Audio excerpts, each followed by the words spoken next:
I want to thank you really for the opportunity to listen and learn as well as share on this very important topic of serving those in our communities with greater need.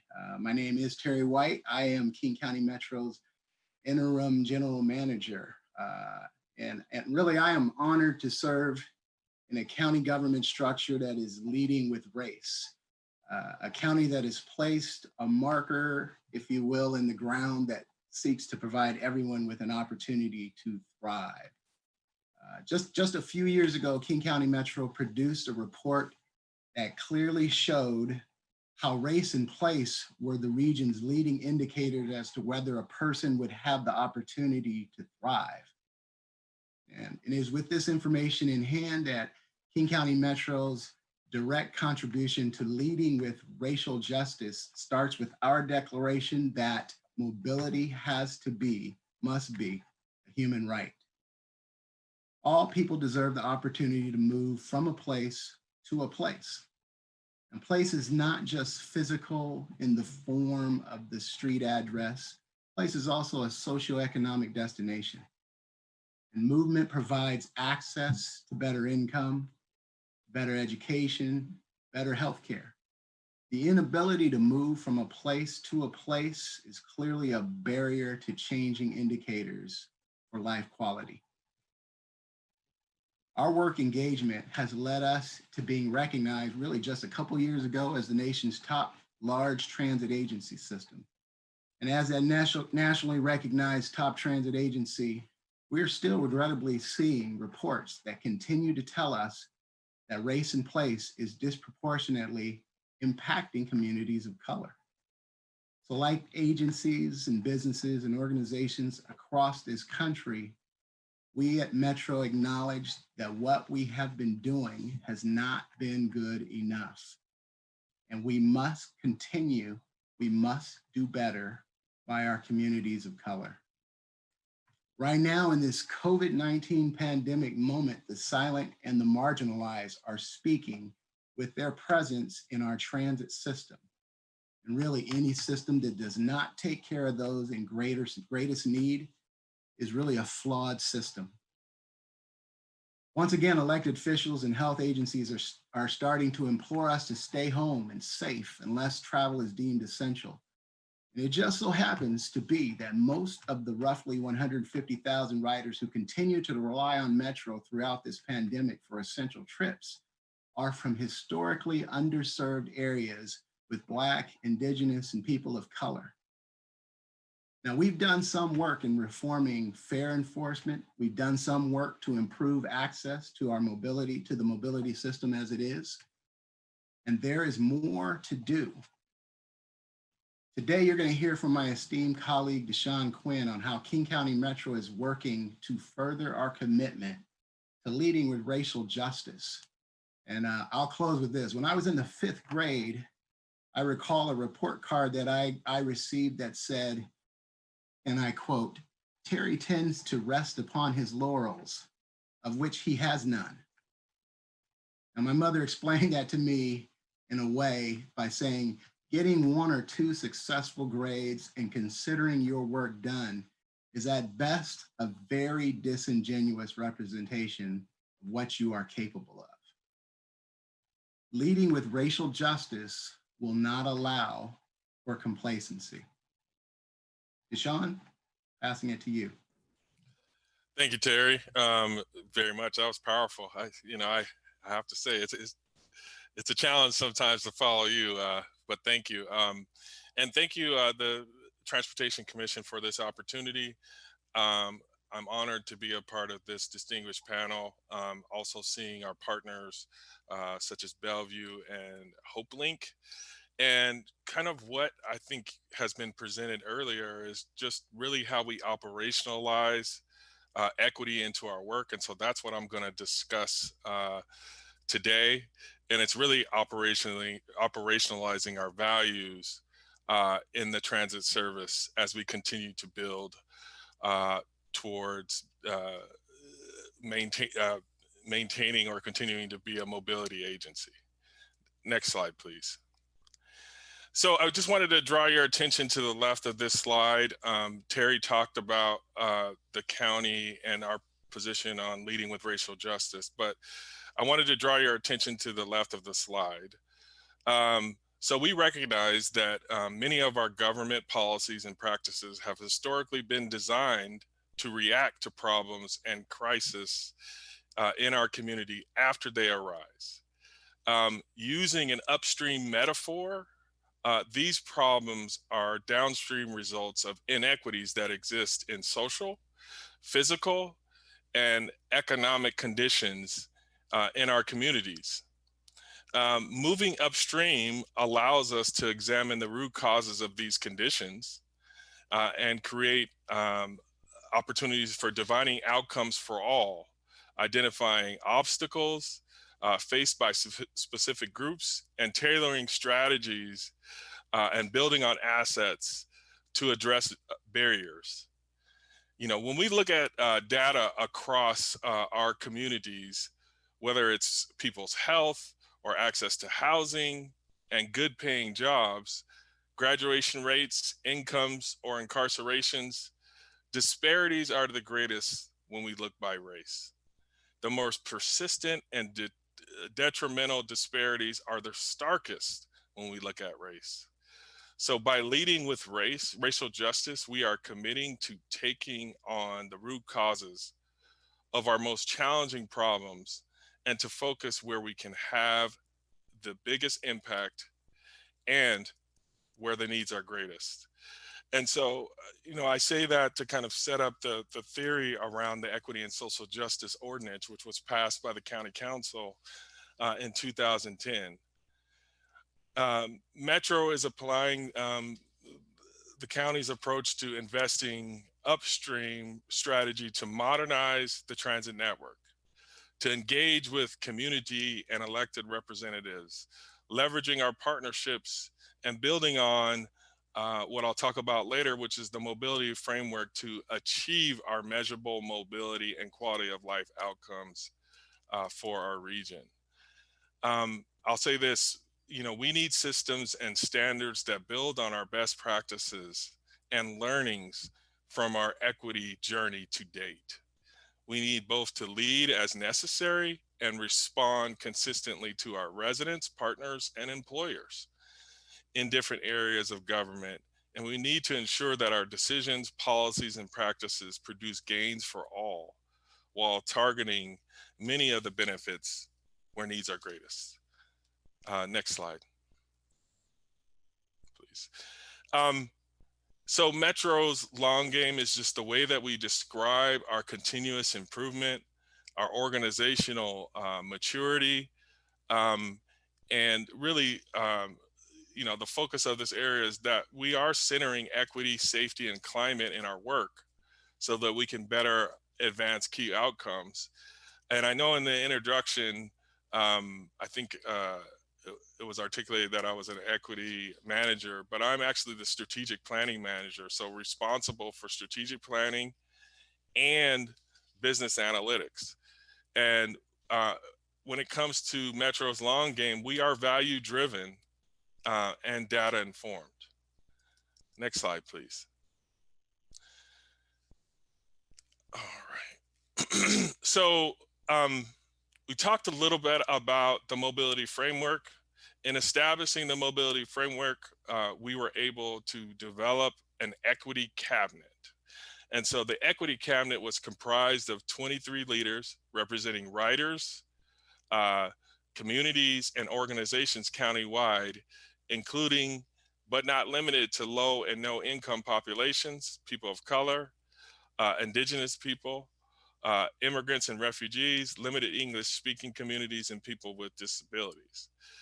So we developed a community-led process in partnership with Metro to share power and decision-making with community. And we believe strongly that we were able to adhere to and or establish a best practice. So the process of an agency partnering with the Equity Cabinet to advance policy and legislation is not new to King County. Many of the participants of this Metro Equity Cabinet, or the development of the mobility framework, was built upon the Open Space Equity Cabinet, which culminated in legislation to increase the funding for open space projects to improve access uh, to open spaces in communities with greatest needs. Um, and the Open Space Equity Cabinet continues to provide direction regarding the structure and the process. And it actually generated $10 million of equity grants that are now a part of the uh, King County Parks levy. Uh, in addition, really some of the members of the Open Space Equity Cabinet became a part of Metro's Equity Cabinet. So this is just a representation of a partnership. So our agency worked collaboratively with community voices, and over the last year, um, uh, meeting 1 to 2 times a month uh, through May. Um, the community mentors work together with the public agency to co-create solutions and policy, and to address challenges of those most impacted. And we're very proud of the role that the Equity Cabinet and Metro played. So as a part of the work, we reviewed Metro's adopted policies, as well as King County's strategic climate action plan and the equity and social justice plan. We also analyzed demographic patterns, travel trends, transit use, new mobility technologies, and adopted transportation policy. And we considered results from Metro's other engagement and developed equity and sustainability centered recommendations, which I'll discuss a little bit more today. Um, and the Equity Cabinet members continue to work with Metro today as we are starting to incorporate the mobility framework into our policy direction. Next slide. Here's an example or representation of the outcome of the work in building the mobility framework with the Equity Cabinet. Investing where needs are greatest is listed there as one, and I think it's been talked about before.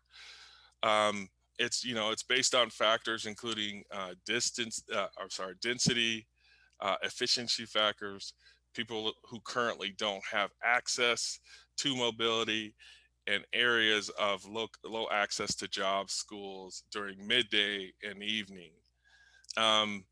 Some of the other things that we kind of discussed, right, is the addressing the climate crisis, engaging kind of deliberately and transparently. So we established these 10 guiding principles as we started our work. We built from there, developed thematic areas in transportation that we wanted to focus. I'll draw your attention to the thematic area number 2, where it talked about surrounding land use. And so I'll just read that just directly off the slide. So one of the recommendations that came out of this work is to support for dense mixed use neighborhoods near transit and affordable housing to better access to transit. So it's these kind of recommendations, guiding principles, and thematic areas that allow us to really develop the mobility framework recommendations, which were approved by the County Council this year in 2020. Next slide. So as I mentioned, after establishing the mobility framework, and if you kind of think back to the 10 guiding principles, the thematic areas, and the recommendations, well, those now we're in the process of implementing them into becoming our new policy, right?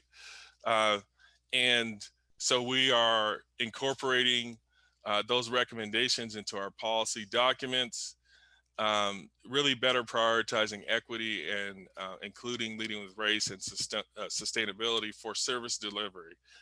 And the most important thing as it relates to kind of policy updates is really kind of aligning those things with the mobility framework and to inform our long range planning and to also be incorporated in our performance management system. Next slide. I just our general manager talked about the COVID recovery. So when we established the mobility framework, that was pre-COVID, but it continues to show us that we were ahead of the curve.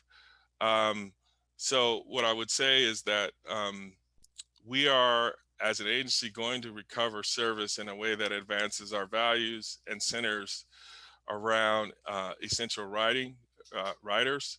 I just wanted to reference the Crossroad Connect with our partners. You know, we helped kind of co-develop this with Bellevue to really focus on on-demand services, launched again with Metro and Bellevue. It provides a shared ride and connection with frequent transit service and is intended to improve mobility for people who live and work in that service area, and comparatively with lower rates of car ownership and lower household incomes. Next slide. We do have existing systems for fares, and so I wanted to highlight that in this presentation. We have many fare options for people. Many people get a pass from their school or their employer, but for people who uh, who don't, paying the fare can be more difficult. So one thing we wanted to do was make sure people know what fare options are available to them and how they can access them. So here you can see the Orca-based fare options, including all of our reduced fares. Orca Lift in green on this chart is our income-based fare option for people with low incomes. People with incomes at or below 200% of the federal poverty can enroll in Orca Lift and access reduced cost transit for Metro and many of the other Orca agencies. So we've also launched a new program this fall in orange on the chart. And I'll talk about that on the next slide. So in October of 2020, we launched a new subsidized annual pass aimed at serving people with the greatest need. People who will enroll in this program will receive an annual pass, which is good for unlimited rides on Metro and Sound Transit.